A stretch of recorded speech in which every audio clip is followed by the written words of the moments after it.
O céu será uma espécie de inferno? Eu sou Ezequiel Gomes, você está no canal Vem Senhor Jesus. E hoje, apesar do pouco cabelo que me resta, meu cabelo está super bagunçado, então eu vou gravar de capuz mesmo. Hoje eu quero falar para vocês a respeito de um assunto que não é muito debatido entre os cristãos, mas que é muito comum do ponto de vista de ateus e descrentes na palavra de Deus, que tem que ver com um conceito muito curioso de que o céu cristão, conforme descrito na Bíblia, será uma espécie de inferno. Não sei se você já ouviu falar um pouco sobre essa discussão, mas essa é uma discussão muito legal, muito interessante, muito provocativa e que acho que vale a pena a gente endereçar aqui, tá? Eu vou explicar para vocês um pouco dos principais motivos em função dos quais alguns ateus consideram o conceito de paraíso bíblico um conceito totalmente ilógico e mesmo que se fosse levado a sério, implicaria no final das contas algo semelhante a um inferno, ainda que não tão pesado quanto o conceito tradicional de inferno, que os ateus abominam também e discordam assim veementemente. Muitas das sensibilidades que nós aniquilacionistas temos em relação à doutrina do tormento eterno, os ateus também têm, com a diferença de que nós, aniquilacionistas, não cremos na visão tradicional do inferno, mas nós cremos na aniquilação dos perdidos e na felicidade eterna dos justos no paraíso, o que também é a parte da qual os ateus duvidam, né? Nós vamos conversar um pouco a respeito dos motivos em função dos quais os ateus imaginam assim que o céu será um lugar muito ruim. Isso é muito interessante. Mas antes de falar um pouco dos motivos dos ateus, eu só queria dizer assim que eu, Ezequiel Gomes, eu não tenho muito interesse, tá, no assunto do estado eterno dos salvos. Como que vai ser e como que não vai ser, isso por várias razões, mas a principal delas é que em função assim, de algumas questões familiares, eu evito um pouco o universo da imaginação e da especulação. A minha mãe é uma pessoa um pouco devotada a questões assim de imaginar as coisas, especular, num contexto de uma certa ansiedade particular dela, que eu entendo ser um pouco acima do que deveria ser, né, vamos dizer assim. Então, em função disso, eu tenho uma certa birra, assim, de uma postura de muita especulação na vida a respeito do que vai acontecer ou não. Tanto na vida aqui na Terra, nos anos que nos restam, ou nos dias, ou nos minutos que nos restam, quanto no paraíso, e como é que vai ser, e não sei. Olha lá, eu gosto de dizer assim, quem viver verá, né? Tanto quem estiver vivo vai ver o que vai acontecer na Terra, quanto quem for para o céu vai ver como é que é a vida no céu. Eu não faço ideia. Eu não tenho muito prazer em ficar especulando como é que vai ser ou não. Uma das grandes discussões que tem sobre isso se vai ter sexo no céu ou não. E eu sempre costumo brincar assim que é um pouco difícil a gente imaginar o paraíso sem sexo, não é? É verdade. Mas hoje eu não vou falar desse assunto específico. Eu vou falar um pouco das críticas dos ateus em relação ao conceito bíblico de paraíso e céu e tal, e eternidade, para a gente bater esse papo e para a gente tentar enxergar as coisas dessas perspectivas, vamos dizer assim, mais provocativas e tentar entender em que talvez eles tenham razão, em que talvez eles não tenham razão e como lidar um pouco com essas perspectivas, tá? Então, vamos lá. A primeira coisa que os ateus dizem quando eles criticam o conceito de vida eterna é assim, o peso da ideia da eternidade. Porque, de fato, assim, uma vida eterna, ela é inimaginável na prática, tanto quanto a eternidade não cabe num espaço finito de tempo. Nós vivemos por um período finito de tempo.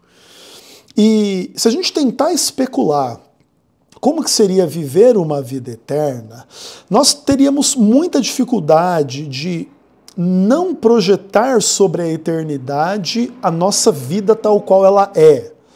E realmente, pensar na nossa vida eternamente é uma coisa desesperadora, porque a vida não contém só as coisas boas, ela também contém as coisas ruins. E aí é difícil você imaginar uma vida só com coisa boa e por toda a eternidade. E provavelmente esse seja o principal problema dos ateus em relação ao conceito do paraíso cristão, da eternidade da vida eterna. E realmente, para nós cristãos também é difícil imaginar na prática a vida eterna. E um dos primeiros problemas que os ateus enxergam é que, ainda que se elimine o sofrimento e só se experimente as coisas boas, tipo assim, na vida eterna, mais cedo ou mais tarde existe o perigo do tédio absoluto e infinito em função de inúmeras questões. Por exemplo, se você faz uma coisa, com quanto prazerosa seja essa coisa, por muitas e muitas e muitas e muitas e muitas e muitas vezes, você experimenta esse prazer de uma forma mais intensa no começo do que à medida que o tempo passa e aquilo vai se tornando algo mais familiar para você. Você comer uma comida nova que você acha absurdamente saborosa, que você está acabando de descobrir, é uma coisa muito mais prazerosa do que você comer essa comida que você gosta pela milionésima vez. Inclusive, em função disso, a gente percebe que as crianças têm uma vida mais prazerosa em alguns aspectos do que as pessoas mais velhas. A criança que está descobrindo os sabores, os cheiros, as experiências corporais, etc., ela é sempre muito feliz, ela está sempre muito brincando e dando risada, tendo prazer, porque ser criança é maravilhoso, né? A infância é a melhor fase da vida, sem sombra de dúvida. E tem a ver com isso. Agora, depois que você cresce, experimenta as coisas assim muitas e muitas e muitas vezes, a tendência é você se tornar uma pessoa mais velha, mais rabugenta. Não que, tipo assim, a criança não tem os seus desconfortos e o idoso não tem os seus prazeres.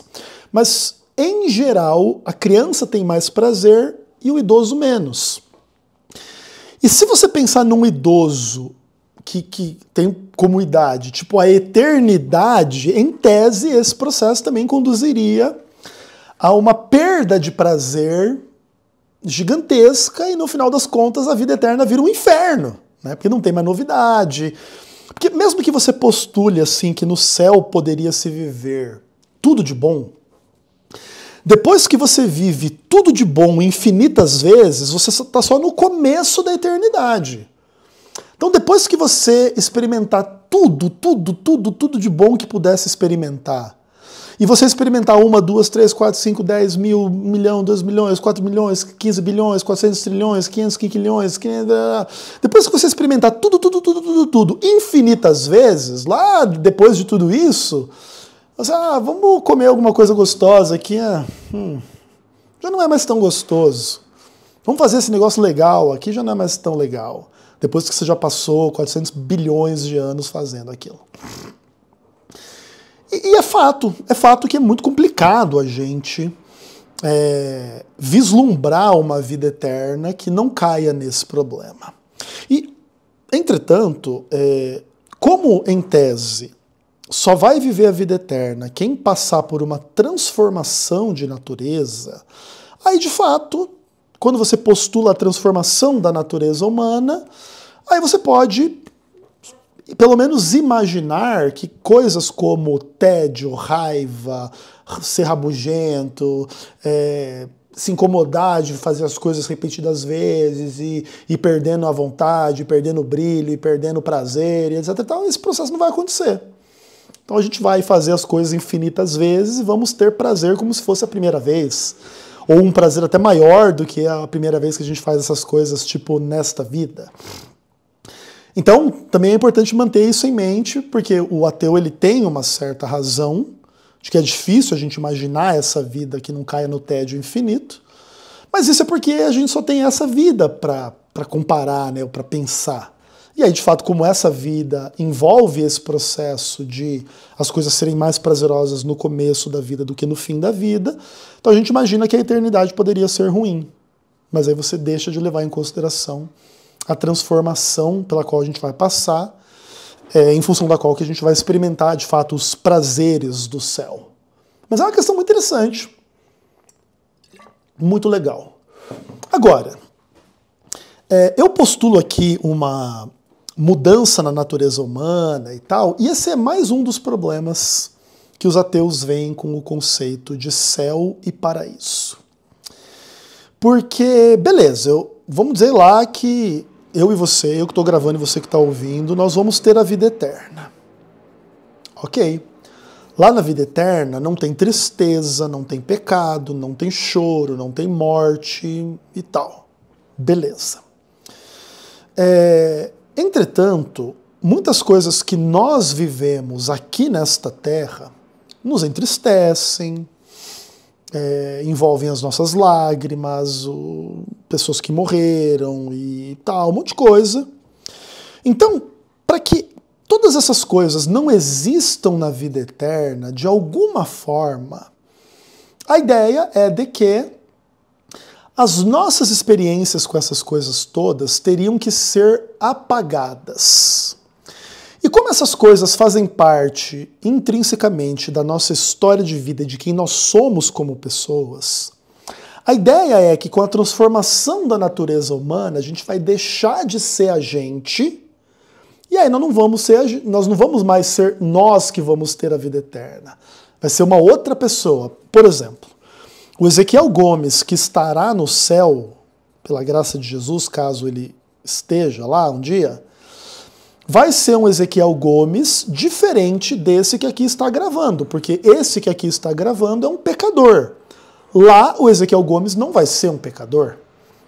Então, a demanda pela transformação da nossa natureza rouba a nossa identidade, e aí a gente não vai para o céu, vai tipo uma outra pessoa.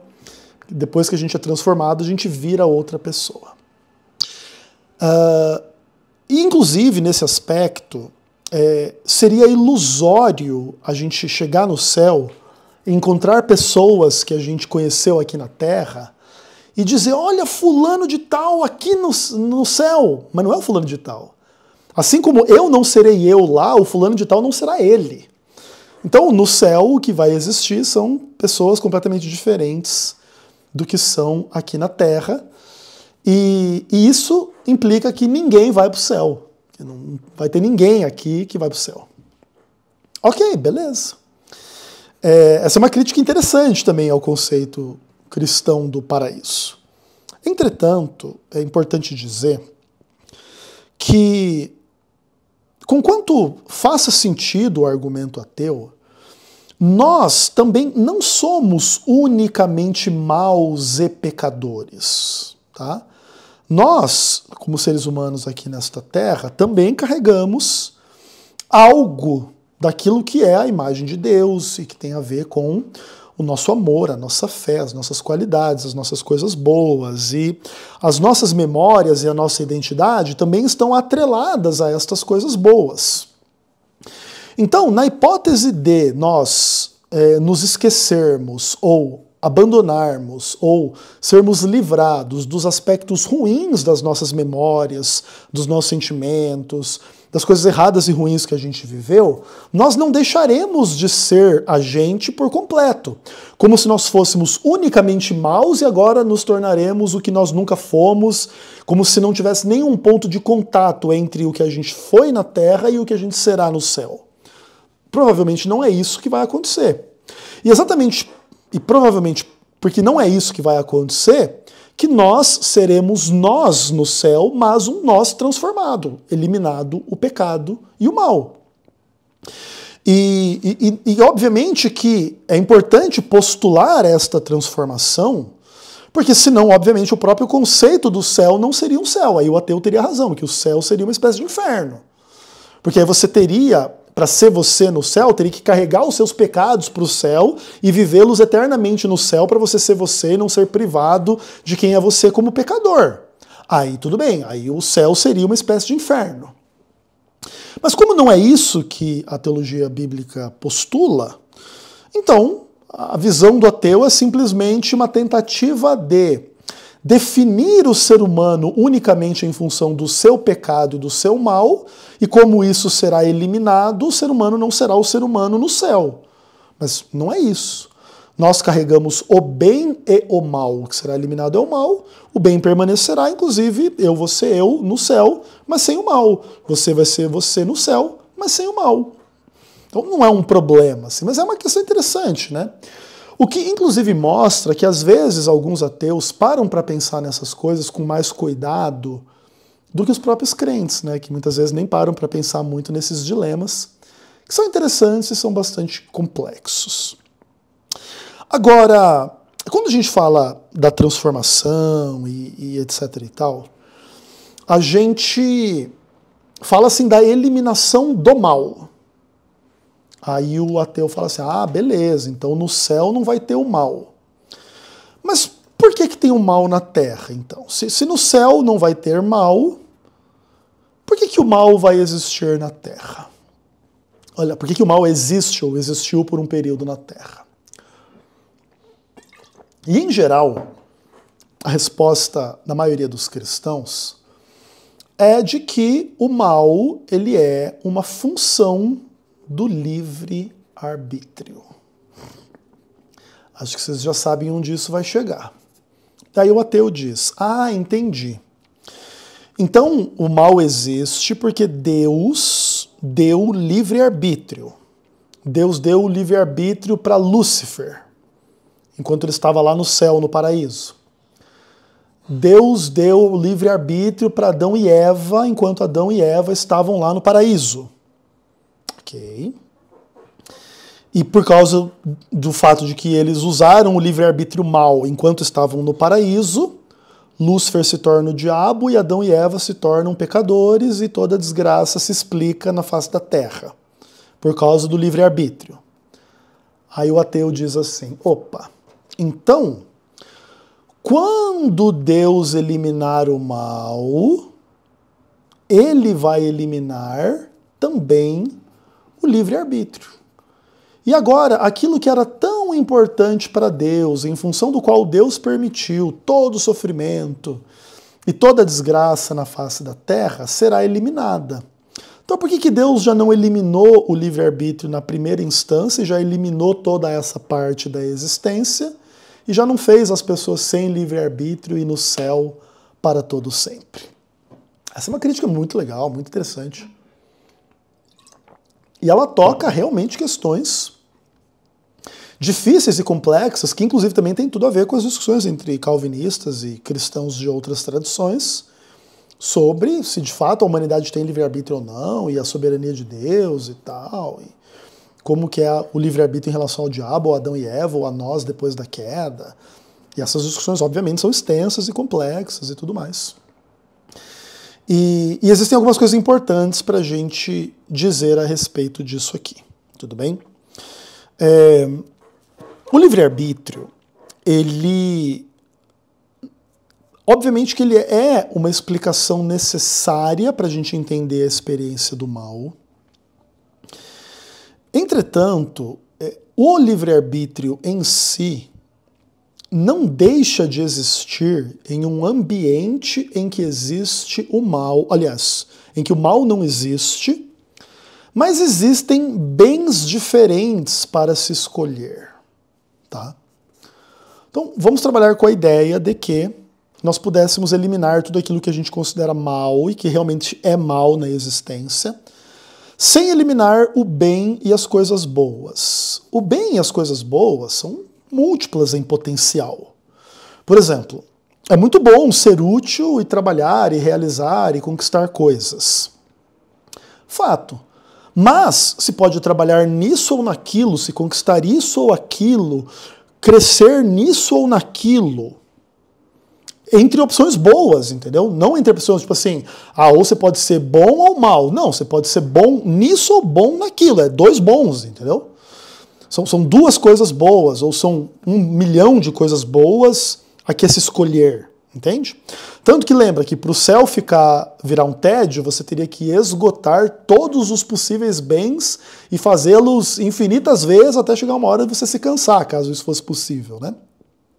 Porque não tem um bem só, o bem não é uma coisa só. O bem também ele é multifacetado em inúmeras questões. Então, em tese, poder escolher entre finitos ou infinitos bens preserva o livre-arbítrio. Tudo bem? Entretanto, aí entra uma outra questão que tem que ver com a ideia de castas, desenvolvimento e perfeição no céu. E dependendo de como se vê essas coisas, volta lá o problema do tédio, né, infinito no céu. Porque o que acontece? Para a gente escapar da ideia da falta da ausência do livre-arbítrio, você tem que ter essa ideia de que existem coisas a serem feitas no céu. Então você pode fazer isso, fazer aquilo, gastar tempo com essa pessoa, com aquela pessoa. Claro que mais cedo ou mais tarde, como você tem literalmente todo o tempo do mundo, você tem toda a eternidade, você terá tempo para fazer tudo, né? E a questão é que se você quiser postular que não existe crescimento, não existe desenvolvimento, porque tudo é perfeito, aparentemente não se tem nada a conquistar e a se fazer no céu. Entendeu? Mas se você postular que vai haver um processo de aprendizado e crescimento e melhoria, aí o céu ele se torna perfeito só no fim da eternidade, não no começo. E talvez nem no fim. Talvez ele nunca se torne perfeito para que nunca fique monótono. Então sempre tem algo a aprender, tipo assim. Esse é um ponto interessante. E aí também entra um pouco a ideia das castas no céu. No céu todo mundo tem a mesmíssima perfeição, ou tem algumas pessoas que têm perfeições diferentes umas das outras. O que significa dizer... Tem alguém mais bonito do que o outro no céu? Tem alguém mais rico que o outro no céu? Tem alguém mais inteligente que o outro no céu? Ou tem pessoas que são mais inteligentes numa área e não em outra, mais bonitas em uma coisa e não em outra? Tipo, porque começa a ficar meio problemática essa discussão. Porque se você começar a postular que sim, então tem uma pessoa mais bonita, mais rica, mais inteligente no céu do que outra... A pessoa que for menos bonita, menos inteligente, menos desenvolvida, ela vai poder crescer até se tornar do grupo dos que tem mais essas coisas, ou ela vai viver tipo numa categoria inferior para todo sempre. Essa categoria inferior não seria uma espécie de inferno para a pessoa? Você é igual, viraria tipo uma coisa aqui na Terra. Você pobre vendo as pessoas ricas eternamente. Você feio vendo as pessoas bonitas eternamente. Você burro vendo as pessoas espertas eternamente. E aí se você postular o crescimento, também tem todos os dilemas de como que você cresce se você já é perfeito, né? E é óbvio que especular essas questões é complicado, mas a gente também, em tese, pode imaginar algumas coisas, né? De que, por exemplo, a gente pode ter uma perfeição moral concedida a nós num piscar de olhos na glorificação, e isso não implicar uma perfeição em todos os aspectos e sentidos que a gente pode desenvolver por toda a eternidade. E como Deus sempre será perfeito, além da capacidade das criaturas serem perfeitas, em tese Deus pode conduzir um processo de aperfeiçoamento contínuo e eterno que nunca chegue ao fim, onde as criaturas sempre possam se aproximar dele um pouco mais, mas nunca plenamente, a ponto de se tornarem iguais a Deus. Ou seja, Deus sempre terá o que ensinar por toda a eternidade. E nesse aspecto, há um pouco a perspectiva de que pode haver crescimento. O que não pode haver, a perspectiva no céu, é que vamos trabalhar inclusive com a hipótese de castas no céu, que também é uma coisa polêmica e não necessariamente necessita se crer. Mas o que não pode haver é uma casta ruim, errada, imperfeita e pecadora e sofrendo. Isso não pode ver. Então, por exemplo, ainda que fosse possível dizer que no céu uma pessoa fosse mais bonita que a outra, mais rica que a outra, mais inteligente que a outra, ninguém que supostamente está mais embaixo terá raiva ou inveja ou maldade ou sentimentos ruins em relação a isso. Esse é o primeiro ponto. E o segundo ponto é que é possível postular que as pessoas venham a poder desenvolver-se por toda a eternidade, né? Então, por exemplo, o quão inteligente você poderia ficar se você estudasse por toda a eternidade? Você poderia ficar mais inteligente do que você era quando você começou os seus estudos. Se você quisesse trabalhar o seu corpo, por exemplo, o seu corpo agora não adoece mais e você vai malhar na academia celestial. Se você malhar a eternidade, pelo menos um pouquinho mais bonito, você pode ficar, né? E coisas desse tipo. Então, veja, em tese, se pode postular que o céu é uma realidade que não implica uma mesmice eterna, mas uma dinâmica eterna na relação com Deus e com a vida e com a realidade. De maneira que se elimina todos os aspectos negativos. E em ampla medida, a crítica ateia ao conceito do paraíso tem a ver exatamente com isso, tem a ver com a imensa dificuldade em se imaginar uma vida sem mal. E essas coisas são curiosas, elas são interessantes, assim, bem legal, assim. E como o conceito do mal é um conceito muito importante para o ateísmo, até porque é grande parte em função do mal que o ateu nega que Deus exista, é natural que quando você postula um mundo sem mal, o ateu meio que buga. E ele fica tentando enxergar o mal lá nesse mundo sem mal para poder dizer que esse mundo não faz sentido, não existe, não vai existir, é só uma fantasia, entendeu? Porque se, inclusive, ele pudesse realmente intuir a existência do mundo sem mal, ele veria que o mal que faz com que ele descreia de Deus não precisa fazê-lo descrer de Deus. Porque o mal não é infinito, não é eterno, não é a última palavra, vamos dizer assim, né? Mas óbvio que essa é uma perspectiva crente. O ateu não consegue ter essa perspectiva e tudo bem. Mas é muito interessante, assim. Então a gente sempre tem que postular que no céu vai haver espaço para o crescimento e, nesse aspecto, imperfeição, mas essa imperfeição não será de ordem moral e no sentido do mal pecado, né? Será simplesmente limites em relação ao que se é e ao que se pode ser, na comparação das pessoas em relação às pessoas e das pessoas em relação a Deus. Não há problema que algumas pessoas sejam melhores do que as outras, desde que haja espaço para crescimento de todas na direção do ideal e na direção do crescimento de todos em direção a Deus. Se você postula dessa forma, acaba um pouco o problema que os ateus veem aí nessa coisa do mal, né? Que é uma questão, assim, bastante interessante.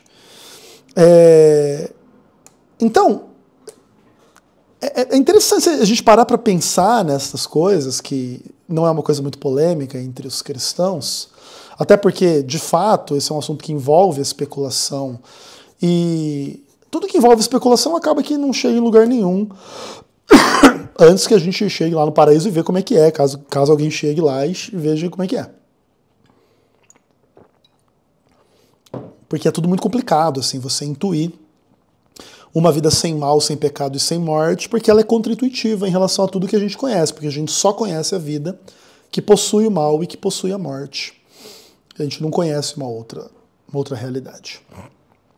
Agora eu queria falar de um último criticismo em relação a esse assunto, que é uma questão muito complicada. Eu acho que é uma das questões mais complicadas na discussão entre ateus e religiosos, que tem que ver assim com o conceito de vida eterna como uma coisa que acaba servindo a propósitos de diminuir o que acontece aqui na vida na Terra. Tá? E isso é uma questão muito complicada e que tem a ver assim, com uma crítica que se faz à religião, que é relativamente justa em alguns aspectos, mas que é difícil de responder e é difícil de resolver, porque implicaria a gente realmente desvendar todos os segredos da realidade do universo para a gente entender como de fato as coisas funcionam. A ideia mais ou menos é o seguinte, que o conceito de vida eterna, ele é só uma imaginação humana, onde se projeta tudo que o ser humano deseja, em tese. Então lá no céu vai ter 70 virgens, vai ter água, vai ter comida, vai ter paz, vai ter não sofrimento, vai ter prazer, vai ter alegria, blá blá blá, e etc e tal. Só que para você chegar lá, você tem que ser um cordeirinho, obediente, obedecer à igreja, obedecer ao governo, obedecer ao seu pai e à sua mãe, senão você vai para o inferno, onde não tem nada dessas coisas boas e o que tem, ao contrário, é as coisas ruins. E aí você acaba criando essa história, essa mentira, essa ficção, para enganar as pessoas, para te servirem e etc e tal, sob a ilusão de que você vai para um lugar melhor no futuro. E aí você acaba trocando a sua vida na Terra por uma esperança no céu.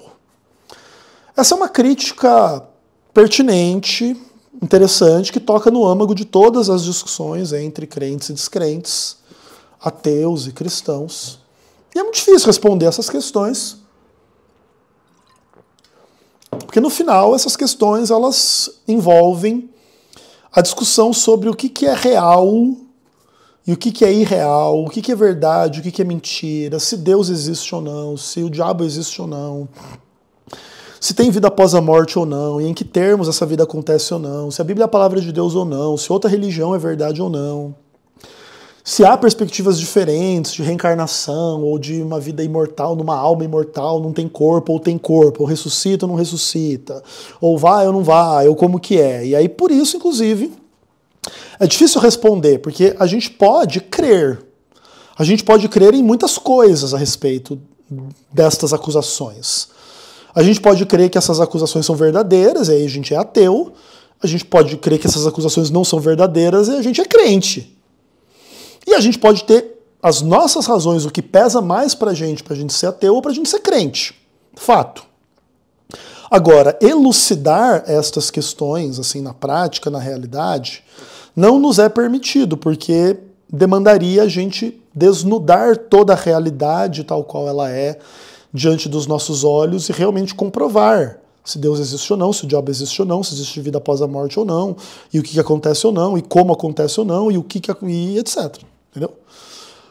Como a gente não tem essa possibilidade diante de nós, no sentido da gente forçar com que a realidade se desnude diante da gente, para a gente entender tudo e todas as coisas, então o que existem são perspectivas. A perspectiva ateísta é uma perspectiva que não tem só aspectos negativos. Tá? A perspectiva ateísta ela nos coloca, de alguma forma, sob a necessidade de ter um olhar crítico sobre a manipulação que seres humanos podem fazer em relação aos conceitos religiosos para nos conformar a certas caixinhas de bons filhos e bons funcionários e bons cidadãos, isso ou aquilo, se a gente quiser chegar no céu. E como se faz mesmo uso político e social da religião para, enfim, fins de manipulação e controle mental, tá? E lavagem cerebral e etc., que são coisas comuns do universo religioso, isso é fato. Mas o mau uso da religião não elucida se por detrás das convicções religiosas há verdade ou não. Porque não é possível fazer isso. A gente pode ter uma convicção de que a religião é verdade ou mentira, e etc e tal. Mas o fato de haver problemas no uso da religião por parte de pessoas e etc., mal intencionadas, instituições e etc e tal, não implica que a religião é errada. Simplesmente implica que o ser humano é capaz de perverter todas as coisas para os seus próprios propósitos egoístas. E aí, se Deus existe, Deus vai julgar as pessoas que fazem isso. Se Deus não existe, não vai acontecer nada com essas pessoas. É isso. Agora, não é por causa dessa realidade que nós podemos bater o martelo, então é tudo mentira. Não. Até porque também existe o outro lado dessa história. Existe o lado negativo do controle mental, da lavagem cerebral, da religião, mas existe o lado onde a religião faz bem às pessoas. E também esse lado não prova que a religião é verdade. Os males da religião não provam que ela é mentira e os bens da religião não provam que ela é verdade. Porque, na realidade mesmo, as questões são complexas e a religião acaba tratando com o universo metafísico e, por essência, o universo metafísico não está ao nosso dispor para a gente escrutinar e avaliar e analisar na realidade, como se fosse tipo uma coisa que a gente poderia comprovar cientificamente.